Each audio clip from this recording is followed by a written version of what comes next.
Al derecho y al revés. Las dos caras de la realidad. El yin y el yang de los temas actuales.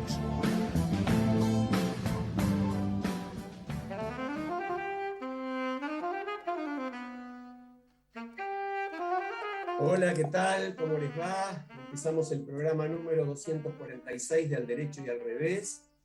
Y aquí estamos, es un programa que vamos a aclarar, se está grabando el día viernes. Esto porque en la Argentina es tan dinámico todo que es muy factible que pasen cosas y nosotros no hablemos de esas cosas porque sencillamente por ahora estamos a 4 días del momento en que se va a presentar el programa. Estamos con una invitada muy especial, justamente hemos grabado para permitirnos la posibilidad de tenerla a Diana Cohen-Agres con nosotros. Diana está en estos momentos en Madrid, con lo cual era demasiado pedirle que empezara un programa para terminar alrededor de la 1 de la mañana hora argentina. La voy a presentar antes de saludarla, por más que Diana es un personaje público y muy conocido, doctora en filosofía de la UBA, magíster de bioética en la Monash University de Australia, docente e investigadora del Departamento de Filosofía de la UBA, de la UNAM, profesora invitada por más de 30 universidades del extranjero, autora de numerosas publicaciones y libros. En particular vamos a hablar mucho, porque nos interesa especialmente el elogio del disenso, qué piensan los que no piensan como yo, programas de televisión sobre la base de este último libro, galardonada con premios diversos, el Conex de Platino en Ética, en fin, nos llevaría el tiempo que tenemos presentarla. Vamos a decir que Diana, como es público también, fundó Usina de Justicia y hace una gran tarea en la ayuda a las víctimas de la violencia y de la inseguridad. Diana, buenas tardes, ¿cómo te va? Buenas tardes, gracias por llamarme. Hola Diana, es un gusto poder conversar contigo y bueno, seguir aprendiendo de todas las cosas que vos hacés, decís, contás y escribís. Y sobre todo, Diana, esto de ayudarnos a pensar en el momento actual, ¿no? A pensarnos, como decís vos, en el momento actual. Bueno, yo quería arrancar justamente en esa dirección, ¿no? Porque el último libro de Diana Cohen-Agres, El elogio del disenso, plantea como sentido la autora la formación ciudadana para intervenir en la construcción de lo público. Es decir, el disenso se elogia como un argumento para la formación de la ciudadanía. Yo te pediría, Diana, que desarrolles un poco ese concepto, es decir, un poco el porqué del libro, el sentido del libro. Bueno, yo creo que en los últimos años, sobre todo, ¿no? Sobre todo a través de la difusión de las redes y de los medios de comunicación, lo que se ha producido es una especie de uniformidad del pensamiento, una homogeneización de las ideas. Claro, ustedes pueden decir, bueno, pero ¿acaso no existe la grieta, la famosa grieta? Y bueno, uno podría decir que realmente hay dos pensamientos contrapuestos, pero precisamente como se trata de una grieta o como lo quieran llamar, esos dos pensamientos se enfrentan como quien se enfrenta, para decirlo con un lenguaje cotidiano, River y Boca. Es decir, uno adhiere a partir de un sentido de pertenencia a un grupo, a partir de la identificación con la idea, también por una cuestión identitaria, lo que se es, ¿no? Como si en realidad uno pudiera ser algo definitivamente, ¿no? Entonces lo que se hace es adherir a un grupo, a una idea, sin cuestionarla, sin pensarla antes, incluso sin pensar lo que el otro piensa. Entonces, ese es un problema. ¿Por qué es un problema? Porque además, si nosotros pensamos en un diálogo imaginario entre un fanático de Boca y un fanático de River, que empiezan a discutir acerca del partido del último domingo.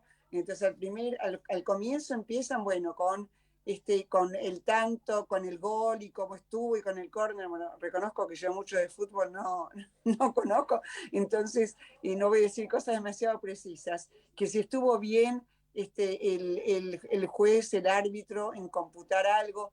Entonces al principio empiezan discutiendo ideas, posiciones, pero al final la cosa se tergiversa y terminan diciéndose, bueno, vos no sabés nada de fútbol, y el otro va y le dice, bueno, y vos sos un idiota. Entonces ahí ya dejaron de valer las razones. Entonces ahí ya hay una cosa visceral que aplasta cualquier razonamiento posible. Y pongo el ejemplo del fútbol, porque lamentablemente yo creo que es un paradigma de lo que hoy está pasando en otras esferas de la sociedad, donde habitualmente había por lo menos un diálogo, o por lo menos debería haber un diálogo. ¿No te parece, Diana, que además, bueno, seguramente tu respuesta es afirmativa, las redes contribuyen muchísimo a esto, entre otras cosas porque la gente no se mira a los ojos, no tiene la presencia del otro en el momento en que discute? Sí, incluso yo también lo incluyo esa posición en Elogio del Disenso. Sin embargo, vos sabés que hay estudios que se han hecho y que se comprobó que esa especie de eco, ¿no? De cámara de eco que nosotros pensamos que tienen las redes, como que en realidad uno va repitiendo lo que dice el otro, es mucho menos importante, gravitante que lo que se piensa. O sea, se ha estudiado, se ha comprobado que si bien tenemos una mayoría de seguidores, en el caso de Twitter, por ejemplo, ¿no? Que adhieren con nuestra idea, sin embargo también tenemos muchos que no adhieren con nuestra idea. Y eso es cierto, porque seguramente ustedes también siguen a personas con las que no concuerdan, pero precisamente para saber en qué andan de qué están tratando. Entonces esa cámara de eco, esa llamada cámara de eco, es mucho menos importante de lo que nosotros habitualmente pensamos. Mercedes. Y yo realmente desde tus programas de televisión, donde me parece que instalaste en la sociedad esta posibilidad de que dos personas que están en los extremos de una idea puedan conversar y dialogar. En el libro El elogio del disenso, también se plantea, y me sorprendió mucho el capítulo sobre la prostitución. Por supuesto que uno parte de la base que la audiencia no leyó el libro y la instaría a que lo lea, pero ahí me pareció muy, ¿cómo puedo decir? Muy bien tratado esta cuestión de no victimizar a la mujer, ¿no? Y el título es ¿Resabio patriarcal o ejercicio de la libertad? Me acordaba de Despente, ¿no? Que lo plantea así también. ¿Qué nos puedes decir de eso, Diana? Te confieso que es uno de los temas menos resueltos a nivel personal, porque en primer lugar hay que aclarar ante la audiencia que estoy pensando en mujeres con una determinada, no estoy pensando en esas chiquitas que por ejemplo se llegaron a prostituir por un litro de leche, que también las hubo. Y tampoco estoy pensando en la trata. O sea, el tema de la prostitución es un tema muy, muy fino. ¿Por qué? Porque desde el punto de vista de las mismas protagonistas, hoy en día hay una organización que ya en realidad tiene unos cuantos años que sigue bregando por los derechos de las prostitutas a ser consideradas trabajadoras. Entonces, desde el punto de vista de las protagonistas y de la práctica misma, reivindican sus derechos laborales, pero paradójicamente las teóricas, por ejemplo, del feminismo, sobre todo el segundo feminismo, están cuestionando eso, porque dicen, bueno, pero al fin y al cabo, una mujer termina siendo una mercancía y vende su cuerpo. Y en contrapartida hay otros que dicen, bueno, pero al fin y al cabo la bailarina o la deportista o la taxista también vende su cuerpo.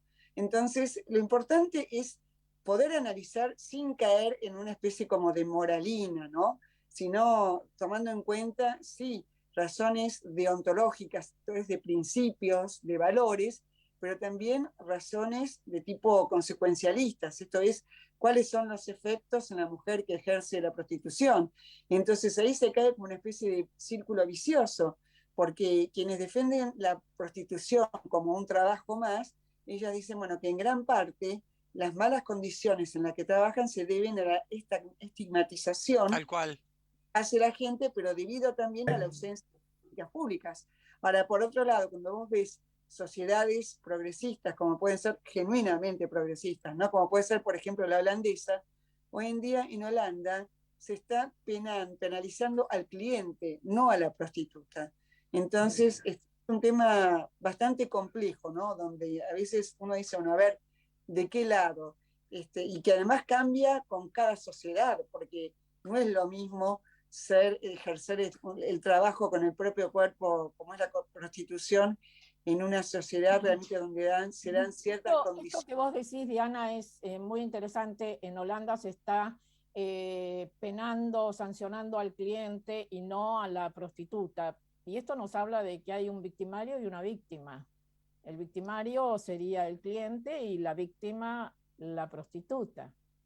Bueno, eso es lo que están, digamos, confrontando, ¿no? Si hay tal víctima o si es un ejercicio de tu libertad.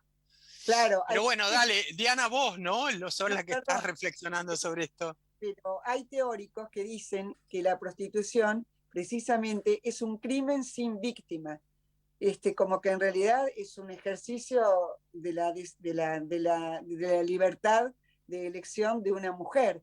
Eso no significa que yo esté tomando una posición, porque ya dije desde un principio que yo misma no termino de estar de acuerdo. Por ejemplo, en el libro figura la historia de una mujer que a mí francamente me conmovió, que ella dice, bueno, que ella desde joven ejerció la prostitución, que nunca ocultó su condición, es decir, sus padres sabían, tiene 2 hijos, hoy adolescentes, a los cuales ella también, ella les dijo desde un primer momento, y ella dice que, bueno, que nunca estuvo con un hombre con el que no quería estar, que tuvo la suerte quizás de nunca tener ningún problema en su trabajo, que gracias a su trabajo sus hijos pudieron estudiar, cosa que ella no pudo hacer, y realmente uno lee el discurso de esta mujer, y claro, a nosotros nos choca, pero por otro lado, yo creo que lo importante en realidad no es solamente el elogio del disenso ni el programa. Yo creo que todos estos tipos de planteos que vengo haciendo en los últimos años son deudores de cómo se trabaja en bioética, sobre todo como yo la estudié en bioética bajo Peter Singer, que es ese gran filósofo, claro, que realmente es uno de los filósofos de los últimos tiempos, donde básicamente uno aprende a confrontar ideas. A veces claro, me dicen, bueno, pero esto es como el derecho. Digo, no, porque en el derecho vos tenés dogmas, básicamente. Vos tenés un código penal o tenés una ley que te dice y de la cual no podés desviarte. En cambio acá lo que tenés son, y por eso es apasionante, son ideas que se enfrentan y vos podés jugar con ejemplos imaginarios, a ver qué pasa si 2 ideas se confrontan de una manera o se confrontan de otra.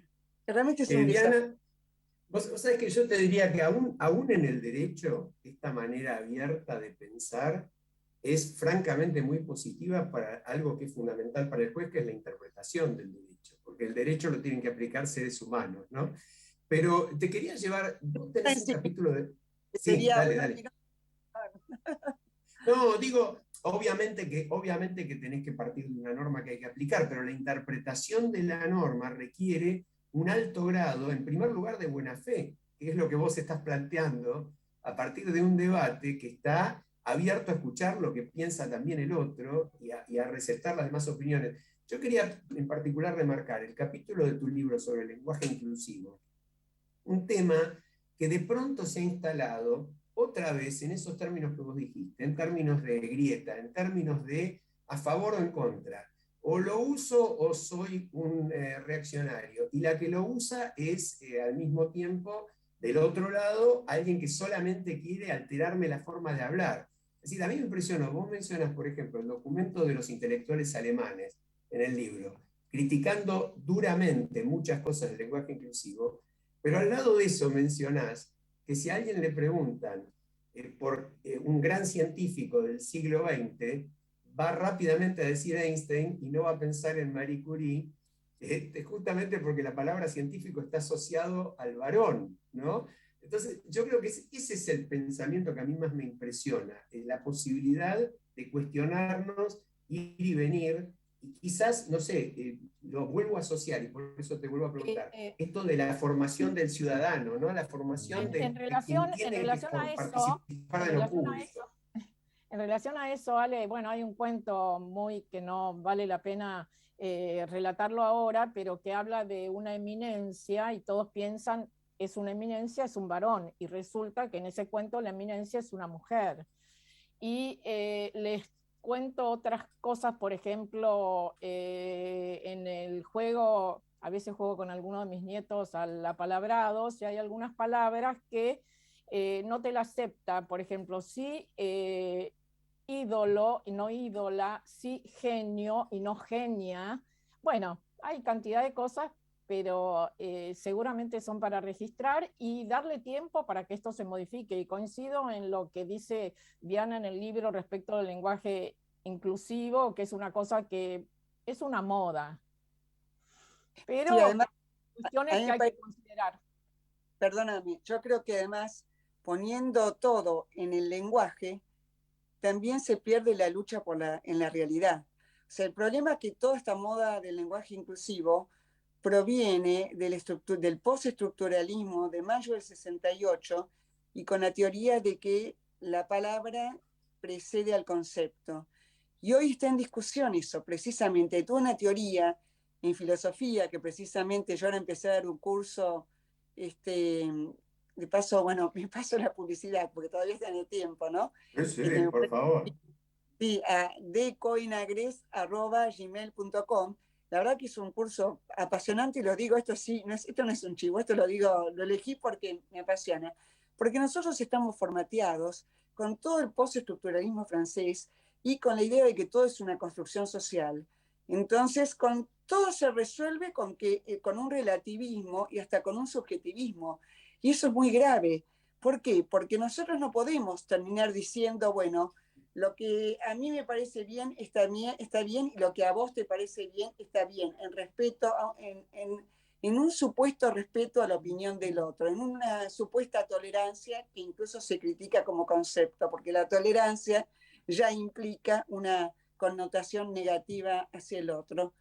Y yo creo que lo que tenemos que hacer es recuperar la realidad. Vos fíjate que ese constructivismo llevó a un científico, a un sociólogo que se llama Bruno Latour, que es un contemporáneo, un hombre que nació en el año 1956, a decir que Ramsés II, según las últimas investigaciones, había fallecido por tuberculosis.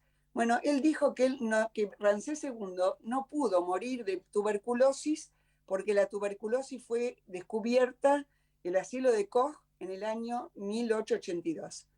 Entonces, fíjense la diferencia entre lo que se llama un nivel epistemológico, del conocer, y lo que es. Entonces, el problema del constructivismo es que todo está reducido al conocimiento y se olvidan de que hay cosas, hay realidades. Es cierto que hay construcciones sociales, el matrimonio, el matrimonio, la pobreza como concepto, estadísticamente, un ministerio de agricultura, son construcciones sociales, pero también hay realidad, hay naturaleza, que el Himalaya mide tantos metros, es una verdad innegable. ¿Por qué? Porque aunque la humanidad desapareciera, el Himalaya, aunque no haya nadie para decir que mide tantos metros, seguiría midiendo esos metros.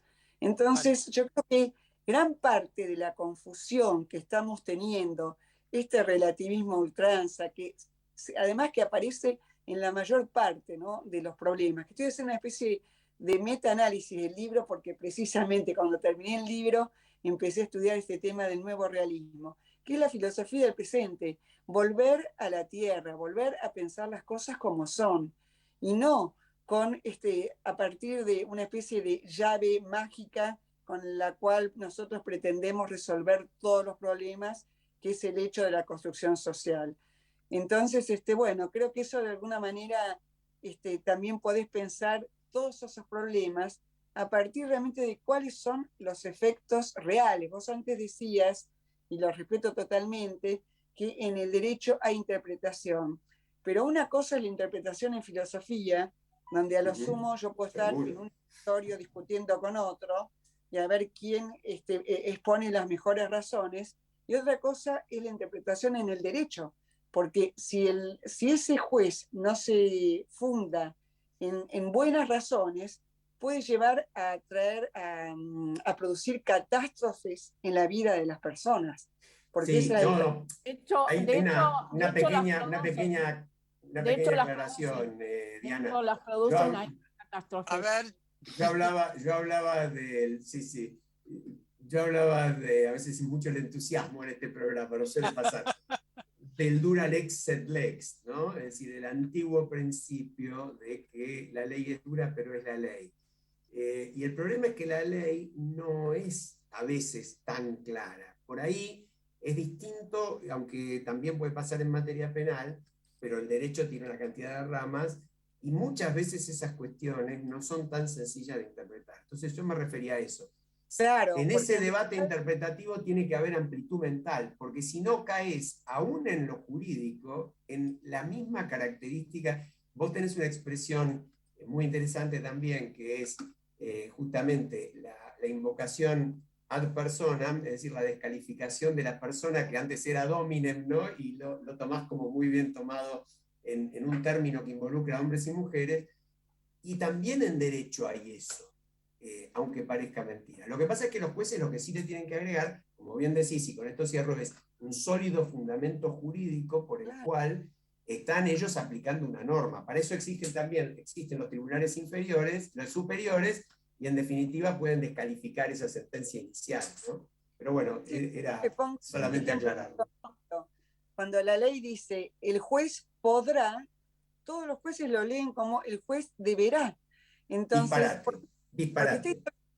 Porque el derecho es un derecho absolutamente ideologizado y además, y acá me estoy saliendo un poco del libro, yo creo que es un derecho que fue de alguna manera construido en los siglos XVII, XVIII, cuando en realidad el particular se enfrentaba al Estado, al gran Leviatán, y después, bueno, en el siglo XX con Kelsen, y que hoy en día, en el siglo XXI, ya no luchamos contra el Leviatán, por lo menos en las sociedades occidentales, ¿no? En las democracias occidentales, y los problemas son problemas interpersonales, y sin embargo se sigue aplicando el mismo tipo de derecho. Entonces yo invito, a mí me encantaría poder trabajar con gente que pueda trabajar desde el derecho, un derecho para el siglo XXI, que creo que es lo que está faltando, ¿no? Lo que está faltando en Occidente. Absolutamente. Perdón. Mira, esto que vos decís es muy cierto. El derecho para el siglo XXI, como tantas otras cosas para este siglo XXI, deben incorporar estas cuestiones que caracterizan a esta era exponencial, ¿no? La velocidad, lo incierto, lo complejo, lo ambiguo. Y en el tema de la velocidad, te llevo a un libro tuyo de hace más de 10 años, que yo tengo en mi biblioteca bien subrayado, que es Ni bestias ni dioses, 13 ensayos sobre la fragilidad humana. Y en uno de esos ensayos, referido al tiempo, el tiempo es una temática apasionante, se llama, para la audiencia lo digo, Esclavos del Tiempo, este ensayo. Vos hacés referencia a algo que parece que dijo a San Agustín, que dijo, si yo pienso sobre el tiempo, sé lo que es. Ahora, si me preguntan, no sabría explicarlo. ¿Vos estás en condiciones de explicar lo que es el tiempo en este momento, o lo que es el tiempo para vos? Bueno, es una pregunta muy compleja, ¿eh? El gran descubrimiento de San Agustín, y por eso realmente sentó un hito en la historia del pensamiento, es que el tiempo no está afuera, sino que es una dimensión anímica, porque en realidad, y San Agustín lo dice, y también hoy se vuelve a retomar eso, pero que también aclaro que esto también es un síntoma de nuestros tiempos, ¿eh? Porque Agustín dice, bueno, lo único que es el presente, ¿Por qué? Porque el pasado ya fue y del futuro solamente podemos tener una anticipación. Esto también lo retoman los fenomenólogos, por ejemplo, Husserl, a comienzos del siglo XX, ¿no? Pero el problema es que en este momento esa concepción del tiempo nos viene bien, para decirlo de una manera coloquial. ¿Por qué? Porque si todo es efímero, donde si nosotros, sobre todo después de la pandemia, sabemos que no tiene sentido guardar cosas para el después, porque el después no sabemos qué importa el después, como dice el tango. Fíjense, porque sobre todo en Argentina, ¿no? Cómo desapareció la noción de Diana, otro. Diana, Sí.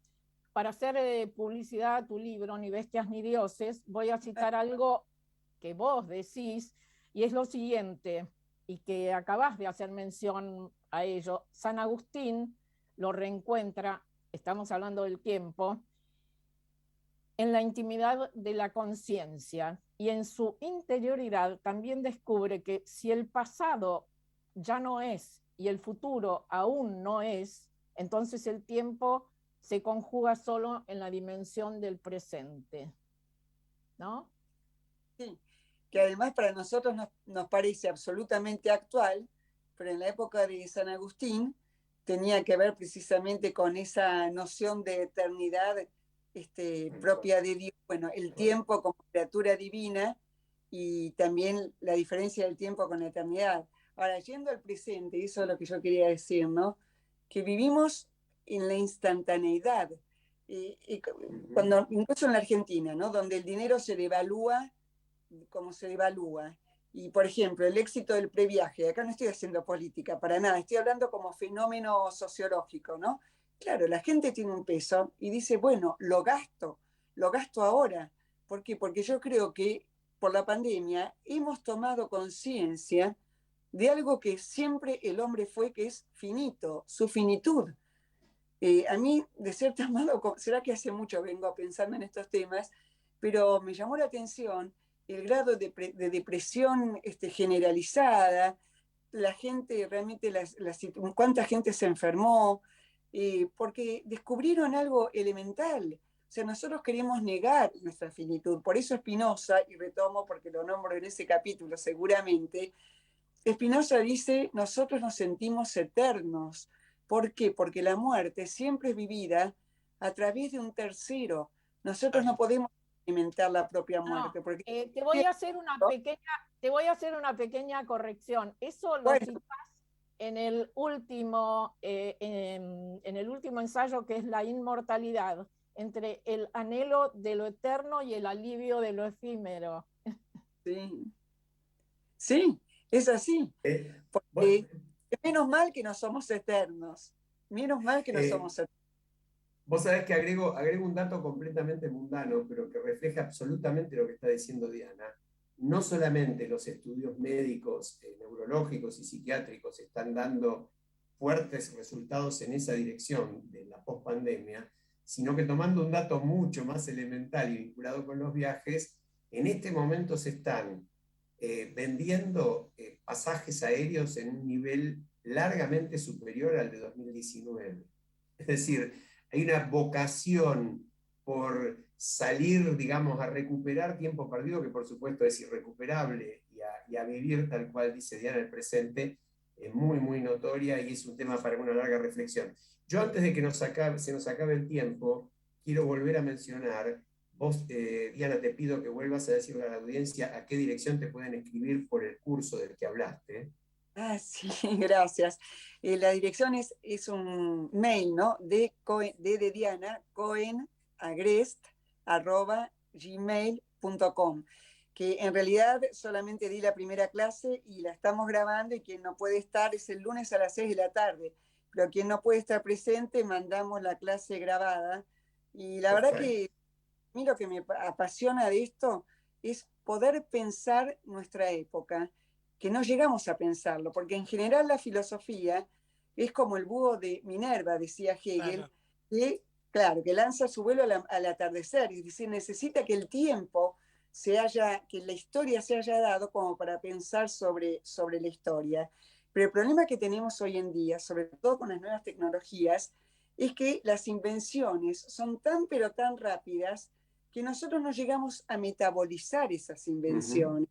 Entonces es como si tuviéramos que tenemos que construir categorías éticas para poder precisamente saber cómo actuar frente a esas invenciones. No tenemos tiempo de dejar pasar el tiempo para filosofar sobre Bueno, esas... y de San Agustín pasamos a Borges, que en Doomsday termina haciendo referencia a la clepsidra, que es el reloj de agua. A cada instante la clepsidra deja caer su última gota. Sí, Sí. vos sabés que yo pensaba que también Borges decía que todo está destinado a ser recuerdo. Y me parece muy importante analizar esto que plantea Diana de la inmediatez del hecho, ¿no? Del evento y la incapacidad de poder procesarlo a nivel social. Sí, sí. Yo creo, dale, cerralo vos, Diana. No, bueno, yo me entusiasmo realmente, porque nosotros no nos damos cuenta que somos una generación bisagra entre dos mundos distintos, porque muchos de nosotros cuando éramos chicos no teníamos teléfono ni siquiera en casa, y hoy en día tenemos una realidad que en realidad se llama virtual, pero que no es virtual, es una realidad tan real como la presencial. Y es incluso la que está determinando nuestras vidas cotidianas. En este momento estamos justamente comunicándonos gracias a Internet. Entonces no puede ser que nosotros sigamos pensando en el ser humano con las categorías del siglo XX. Tenemos que poder pensarnos a nosotros mismos como para poder construir un mundo con un nuevo sentido. Y ojalá que ese mundo con ese nuevo sentido sea un mundo que haya atravesado el filtro de la reflexión y esa capacidad de pensarnos a nosotros mismos, ¿no? Bueno. Diana, te agradecemos muchísimo tu tiempo. Yo quiero también hacer una brevísima mención a un tema que no tuvimos tiempo de tratar en el programa, pero convocamos a la audiencia a que entren a usinadejusticia.org.ar. Esa es la organización que Diana ha fundado, una organización que acompaña ante la pérdida de un ser querido por un hecho de inseguridad y que busca dar voz a los que ya no la tienen. Tendremos tiempo en otro momento de desarrollar un tema que sabemos que es muy, muy importante para vos, en el cual venís trabajando hace muchos años. Bueno, gracias porque la verdad que necesitamos ayuda, porque hay mucha gente que está sufriendo. Así es, así es. Te agradecemos muchísimo tu presencia y bueno, nos vamos a la pausa. Ya volvemos. Bueno, gracias. Gracias, Diana. Gracias a todos. Vamos la radio, somos tu voz. Vamos con Eco, siempre la verdad y la mejor información. El mejor gimnasio te espera. OnFit es de primera. En OnFit vamos a cuidarte.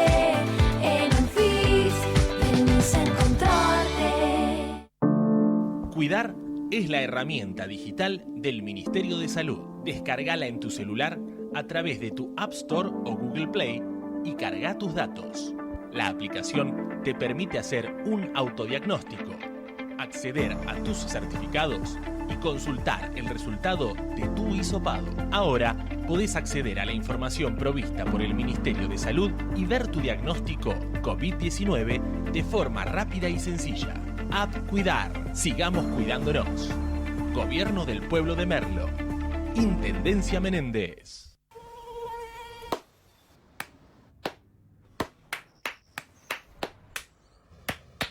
No aplaudamos al mosquito, combatámoslo en serio. Para combatir el dengue, el zika y el chikungunya, evitemos que los mosquitos piquen y se reproduzcan. Usemos repelentes, coloquemos tules en la cuna de los bebés y demos vuelta a contenedores para que no se acumule el agua. Si tenés fiebre alta, dolor de cabeza y dolor muscular, no te automediques y acudí al médico. Encontrá más información en argentina.gov.ar. Argentina Unida, Ministerio de Salud, Argentina Presidencia. Informate en ecomedios.com. Seguinos en Twitter, @ecomedios1220.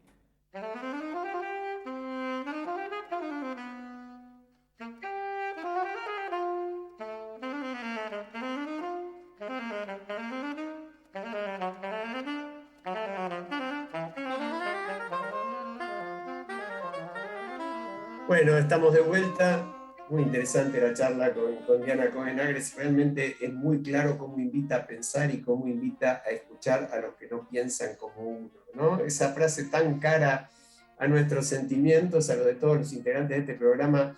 Marta me recordaba antes de empezar, no lo dijimos al aire, Diana Cohen-Agres es una de las firmantes de Argentina Conversa, participante justamente de la iniciativa que convoca a eso, a charlar, a debatir y a acordar políticas mínimas, puntos de partida, puntos con los que todos estemos de acuerdo.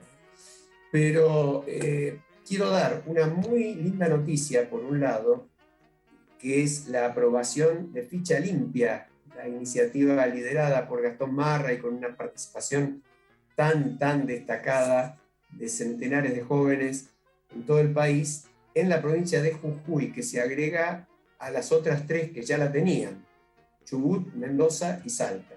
No es poco, ¿no? Me parece que merece un comentario nuestro, Marta. Sí, yo creo que siempre es poco lo que se pueda decir en relación a este tema y en relación a la gente que lo estuvo moviendo desde el principio y con tanta convicción, con tanta persistencia, cuando todo se venía abajo, cuando no se pudo tratar el tema en el Congreso Nacional y decidieron hacer una iniciativa legislativa y no pudieron por la ausencia del defensor del pueblo para hacerlo en la ciudad de Buenos Aires y a nivel nacional. Entonces se metieron en provincias y bueno, ya están estas provincias que vos mencionás y recientemente lo acaba de sancionar Jujuy. Y es un tema que no se hablaba en los medios, no sé si ustedes recordarán, pero yo hoy lo escuchaba en un importante programa matutino que muchísima gente escucha y le dedicaron un buen tiempo a esto. Así que, bueno, bravo, y como siempre desde acá, nuestro abrazo solidario a Gastón Marra y toda la gente que se ha movilizado y se sigue movilizando con él, ¿no?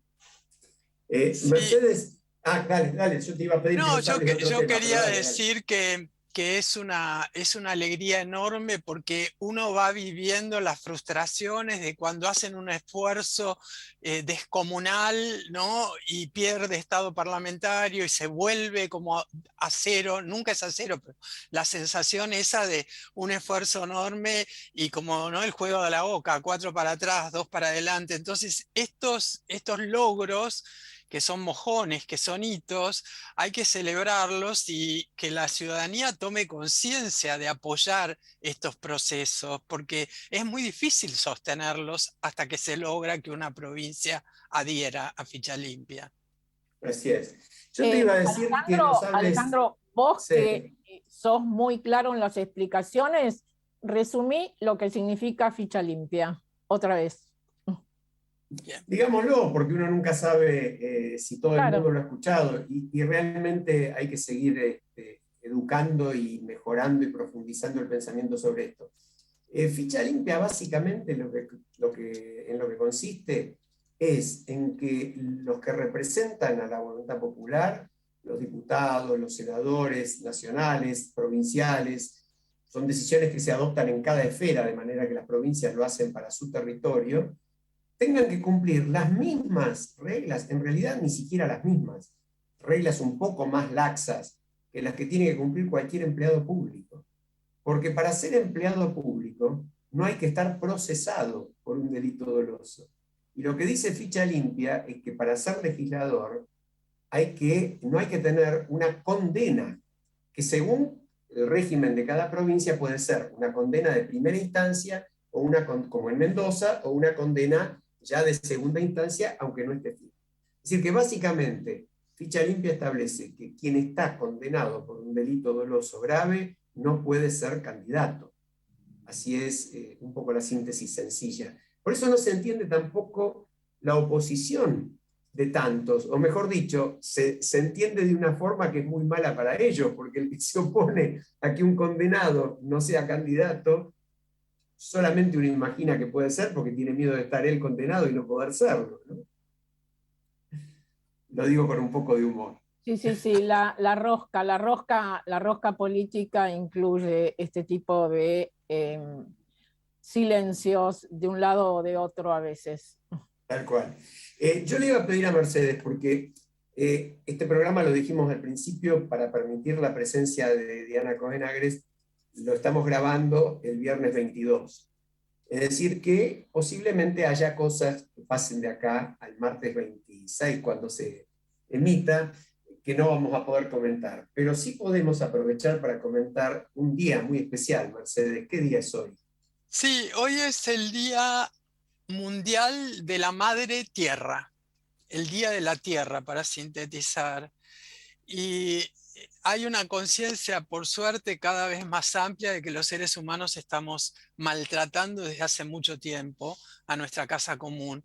Y en ese sentido, el tener un día de conciencia de lo que está pasando con la Tierra resulta importante para sentir que cada uno tiene la obligación de cuidar el planeta común. Sí, yo agregaría algo que me parece muy significativo, ¿no? La advertencia sobre la fragilidad de la vida en la Tierra, en particular de la vida humana en la Tierra, y bueno, ya es tan amplia, tan fundada y tan extendida que nadie podría decir que fenómenos como el calentamiento global o el cambio climático nos toman de sorpresa o no sabemos de dónde vienen. Ya hace muchos años que no se discute que lo que se dio en llamar en su momento la huella ecológica, es decir, lo que nosotros le hacemos al planeta, es la clave. La clave de horrores, porque eso es lo que son.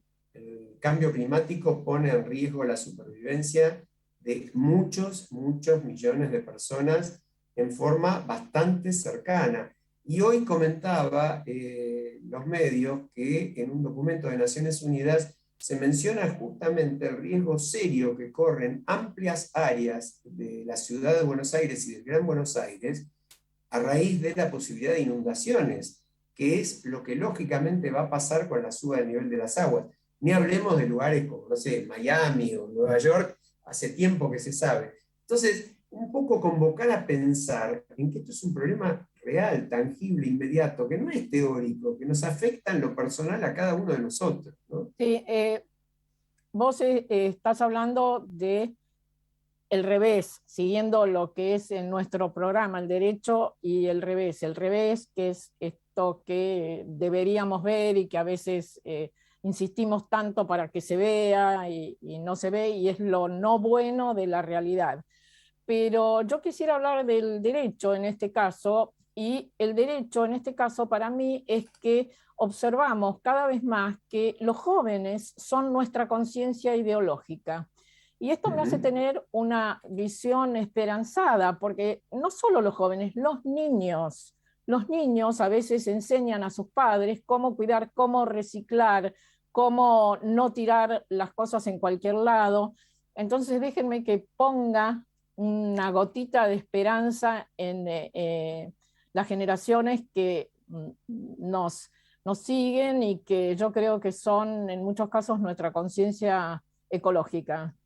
Bueno, yo voy a contar una breve anécdota de ahora, de estos días, ¿no? Ustedes, la audiencia no lo sabe, pero ustedes sí saben que yo estoy en este momento en Alemania y venimos viajando con Eve y viendo en las rutas, pasamos, ayer fue que estuvimos en Alemania, pasamos por Austria, por Suiza y volvimos a entrar a Alemania. Y nos impresionaban mucho un par de cosas. Por ejemplo, la inmensa cantidad de paneles solares para generar electricidad solar.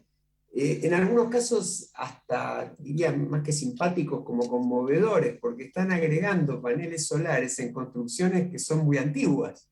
Es decir, que uno se plantea, debe ser un trabajo y una inversión muy importante para poder colocarlos en esas casas que no estaban de ninguna, o galpones, que no estaban de ninguna manera preparados para recibirlo. La otra cosa que también impresiona mucho es el tema de las bicicletas. Bicicletas absolutamente por todos lados y bicisendas paralelas a las rutas. Ayer hicimos 3 horas de ruta y durante las 3 horas no dejó de haber senda para bicicletas casi nunca. Entonces, bueno, no son grandes inversiones tampoco las que cuestan esto, son planteos profundamente culturales, ¿no? Ahí está. Ahí está, yo creo que la humanidad necesita una profunda renovación cultural que se muestra en estos hechos concretos que vos planteás, Alejandro. Es casi diría que no tiene que ver con lo económico, como vos decís, no se requiere grandes inversiones, es cuestión de convicción de cada uno de nosotros que podemos hacer algo, y coincido con Marta de la esperanza que nos tiene que dar el que la gente joven y los chicos ya hayan incorporado esta cultura del cuidado en general, al ser humano, a los animales, al planeta. Ahora, yo en ese sentido tomo, y les pido una reflexión rapidita, nos quedan un par de minutos todavía, algo que decía Diana, ¿no? Cohen Agres. Este planteo de elogiar el disenso y de escuchar a los otros y de construir un pensamiento mucho más abierto como una forma de educar a la ciudadanía para que participe de las decisiones. Porque el contraste es brutal entre hechos como el calentamiento global, que ya no se discute, el cambio climático, y la falta de acción de la dirigencia, que bueno, en la Argentina uno de repente la puede ver en los últimos 3 o 4 días, no sé qué pasará de aquí al martes que se emita el programa, pero por lo menos en los últimos 3 o 4 días, hablando y diciendo barbaridades o matándose por un cargo en el Consejo de la Magistratura, que me animo a decir, sin temor a equivocarme, que el 70% de la población no tiene la menor idea de qué es, y el 95% le interesa poco y nada. Entonces, digo, este contraste brutal que se da en casi todos los aspectos de la vida cotidiana, entre lo que los dirigentes políticos llevan adelante como agenda y los problemas de fondo de la sociedad, como el calentamiento global, la pobreza, la inseguridad, la falta de trabajo. En fin, yo creo que esa es una reflexión que me deja también la charla con Diana, no sé a usted. Sí, tal cual. Y estaba pensando mientras vos hablabas y mencionabas que este es un programa que estamos grabando para que el martes pueda ser retransmitido, y que no sepamos lo que puede llegar a pasar de acá al martes. Es tal el grado de incertidumbre que no podemos decir, bueno, ojo que esto lo estamos grabando, pero pueden pasar cosas muy importantes que necesiten ser comentadas y nosotros no vamos a poder hacerlo.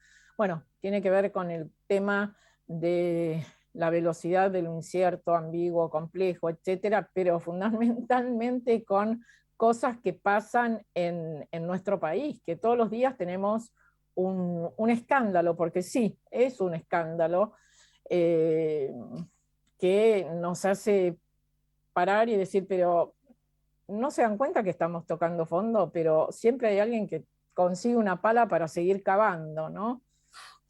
Sí, genial esa metáfora. Me encantó. Es genial la metáfora.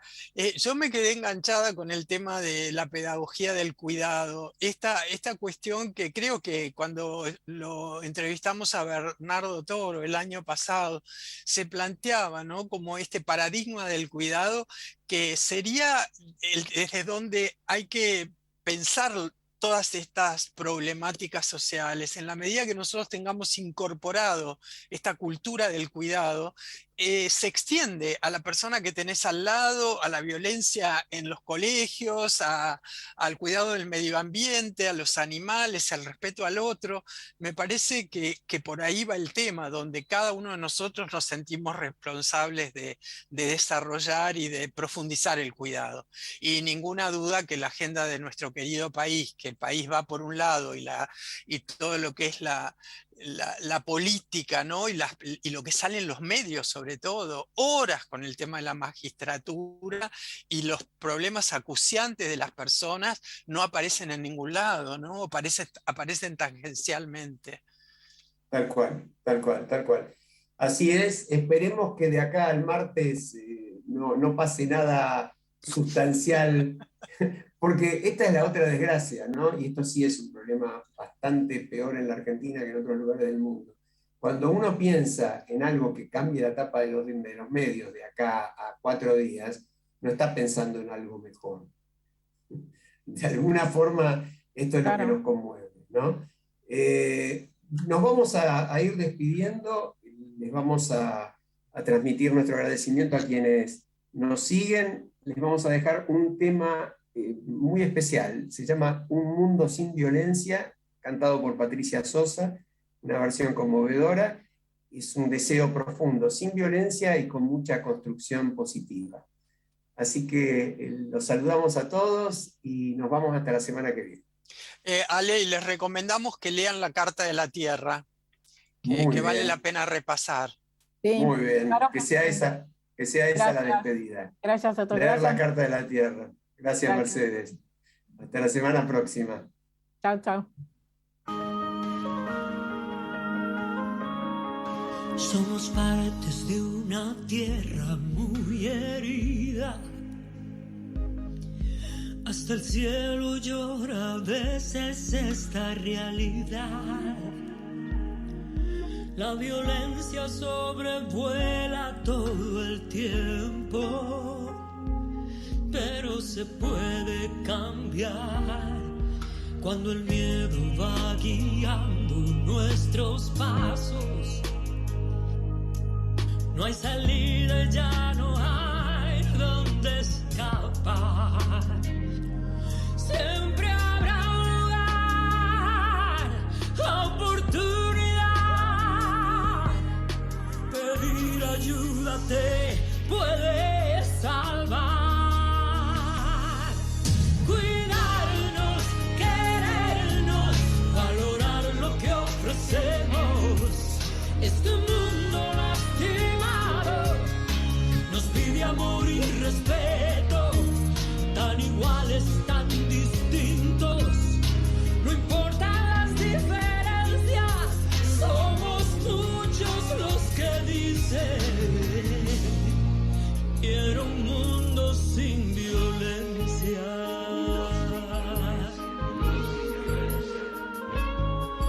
Nuestras manos con más manos se hacen fuertes. Nadie puede nuestros sueños desechar. Siempre habrá un lugar para comenzar. Pedir ayuda te puede salvar. Cuidarnos, querernos, valorar lo que ofrecemos. Este mundo lastimado nos pide amor y respeto, tan iguales, tan distintos. No importan las diferencias, somos muchos los que dicen: quiero un mundo sin violencia. Cuidarnos, querernos, valorar lo que ofrecemos. Este mundo lastimado nos pide amor y respeto, tan iguales, tan distintos. No importan las diferencias, somos muchos que pedimos. Quiero un mundo sin violencia. Un mundo sin violencia.